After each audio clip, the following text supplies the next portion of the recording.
Hoje eu gostaria de falar um pouco sobre o que Viktor Frankl, o pai da logoterapia, um vienense, assim como Freud, né? Ele fala sobre três coisas que acontecem na vida de uma pessoa e que são coisas inevitáveis. Em algum momento, é uma coisa que eu gosto sempre de dizer, em algum momento vai bater na nossa porta a tríade trágica da existência. Não necessariamente as três, né? Mas e às vezes as três batem ao mesmo tempo na nossa porta. Então ele fala que existem três coisas, né, que configuram a tríade trágica da existência. A primeira delas é a dor ou sofrimento, a segunda é a culpa e a terceira é a morte. Não necessariamente nessa ordem, mas o interessante é que é como se houvessem, nesse sentido, né? E isso é inevitável, por mais que a gente tente fugir dessas três experiências desoladoras, em algum momento a gente cai nelas. E ele fala que é como se houvessem, entre nascer e morrer, existem dois caminhos. Existe o caminho da aceitação e o caminho do desespero. Se eu vou ter que passar, chegar, né? Se o objetivo será sempre o mesmo, mas eu tenho dois caminhos, o da aceitação e do desespero, então, para mim e para as pessoas que estão ao meu redor, o caminho da aceitação é o caminho mais suave, digamos assim.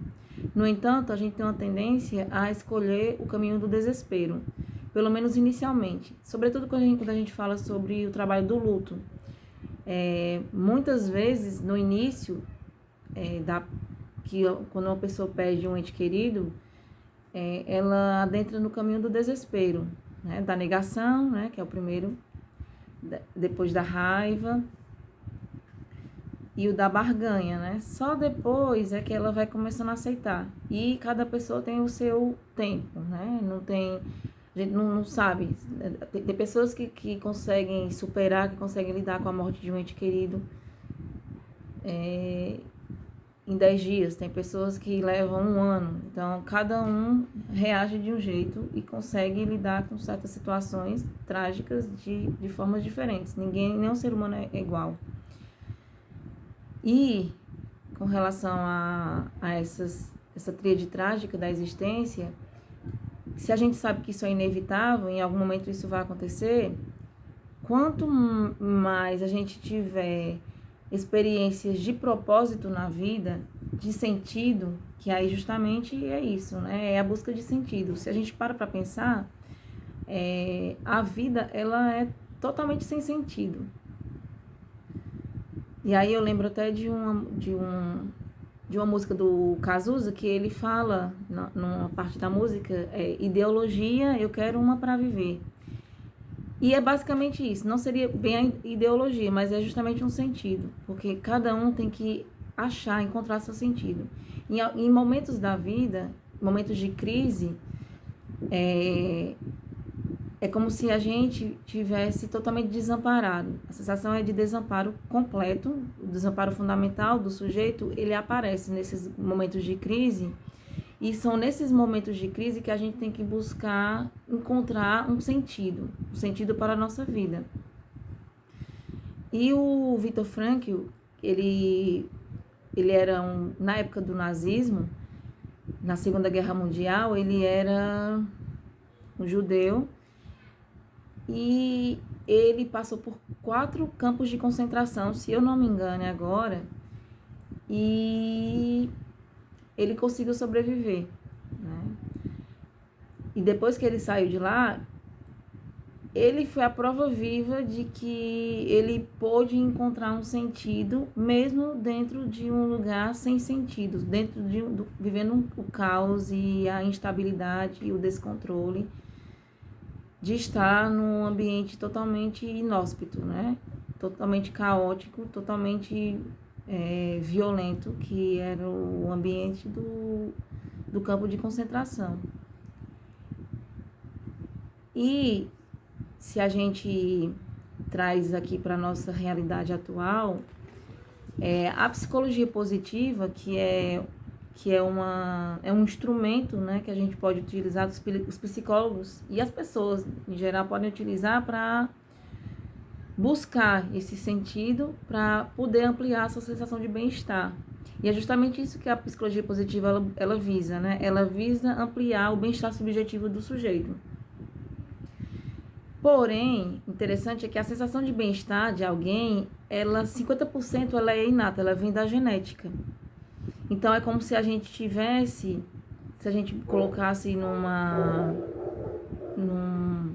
num gráfico, digamos assim, e lá todas as pessoas têm um nível base de felicidade.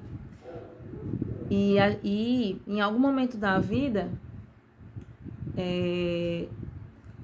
a gente vai tentando ampliar esse nível de felicidade, só que muitas vezes da maneira não errada, mas de uma maneira não satisfatória, digamos assim. E aí o Martin Seligman, que é o principal expoente da psicologia positiva, ele fala que embora ser feliz, a felicidade seja algo que todo ser humano diz que quer ter, né? Que busca ter, busca ser feliz, quer ser feliz, existem cerca de mais ou menos 3,5 bilhões de pessoas no mundo hoje que estão infelizes, que não estão sorrindo, que estão passando por problemas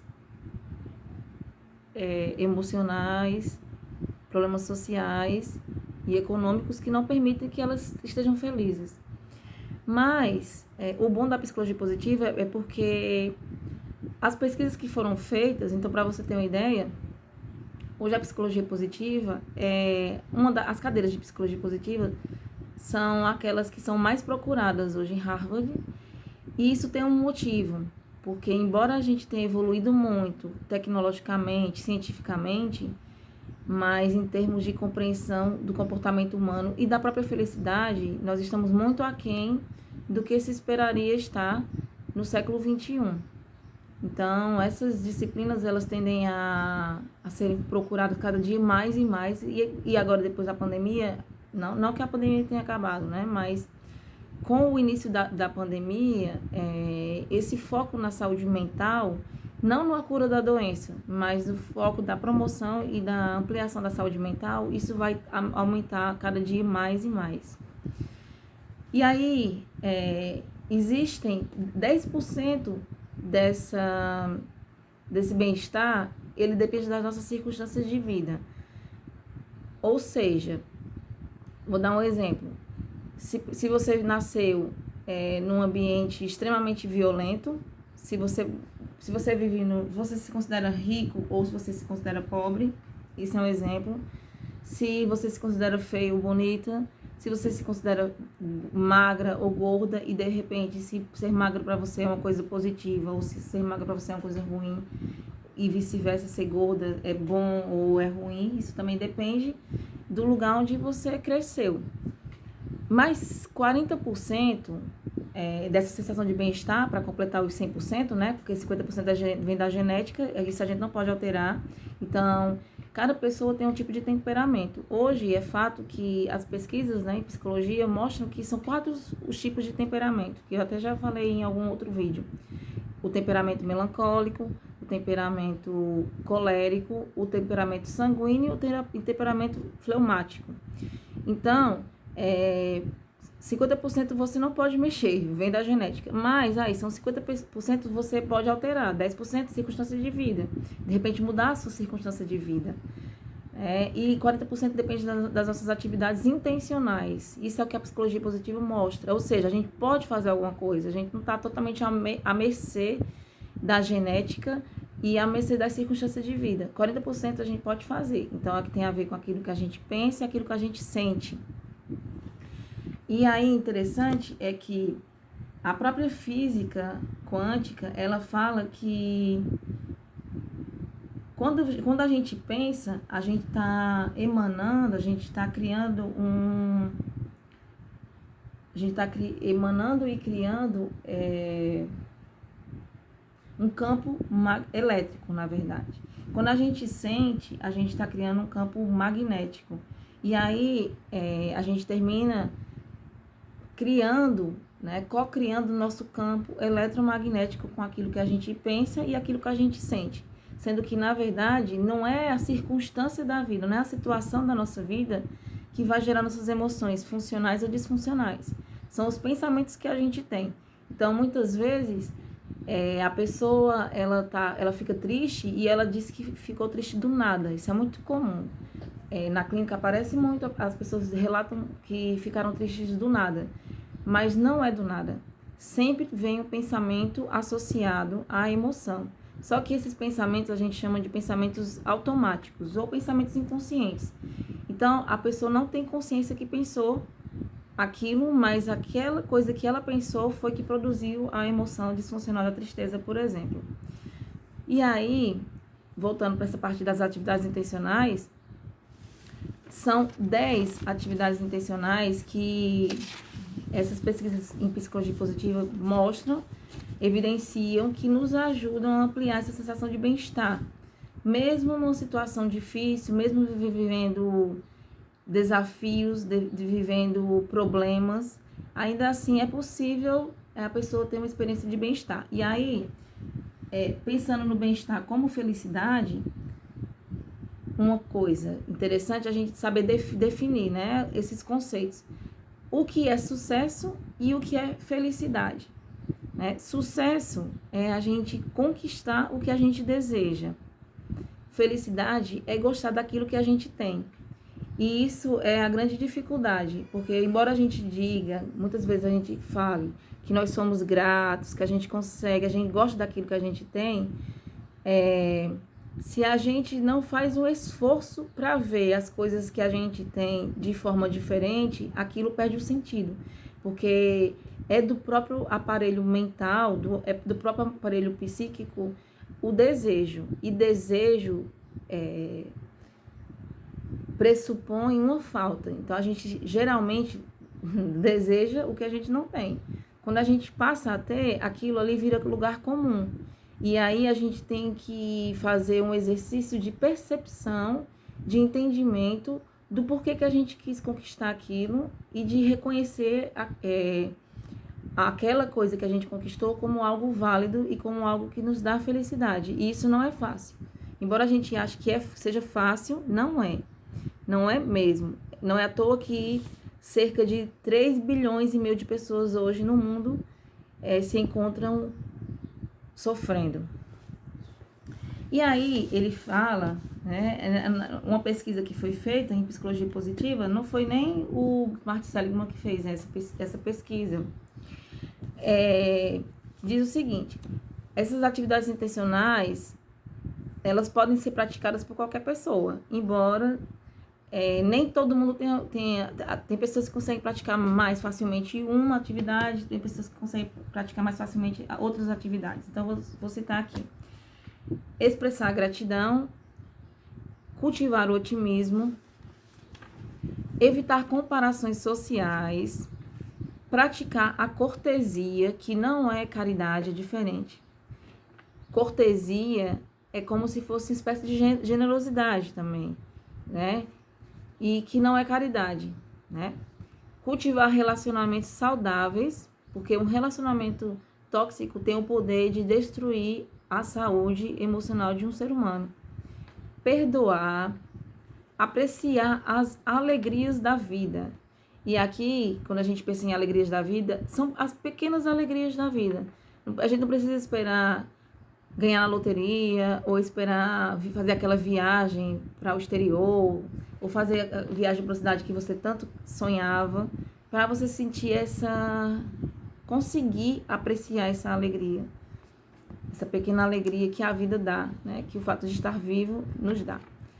Desenvolver estratégias para lidar com traumas, privação e estresse, porque isso vai acontecer em algum momento.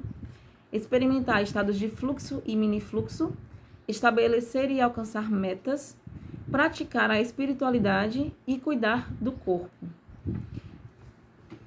Então, essas são as atividades, as 12 atividades intencionais que nos ajudam a ampliar essa sensação de bem-estar, essa sensação de alegria. Então, só para a gente encerrar esse vídeo, para não ficar muito longo, nós temos 6 emoções básicas, né? 4 delas são emoções negativas. Então, nós temos a raiva, o medo, a tristeza, o nojo, a surpresa, a alegria e... Pronto, são 6, exatamente. Raiva, tristeza, medo, nojo, alegria e surpresa. Se são 4 emoções negativas, elas têm uma razão. Existe uma função para elas, né? E é justamente a função dessas emoções negativas, por mais que nos faça ter essas sensações ruins, desadaptativas, elas têm um valor de proteção, de sobrevivência para a espécie humana. Então, o medo, por exemplo, ele é um sinal de que algo pode acontecer, algo ruim pode acontecer, e é uma preparação, é uma forma de o sujeito se preparar para lidar com esse algo que pode acontecer. Então, para que a gente possa desenvolver, ampliar essa sensação de alegria, isso leva mais esforço.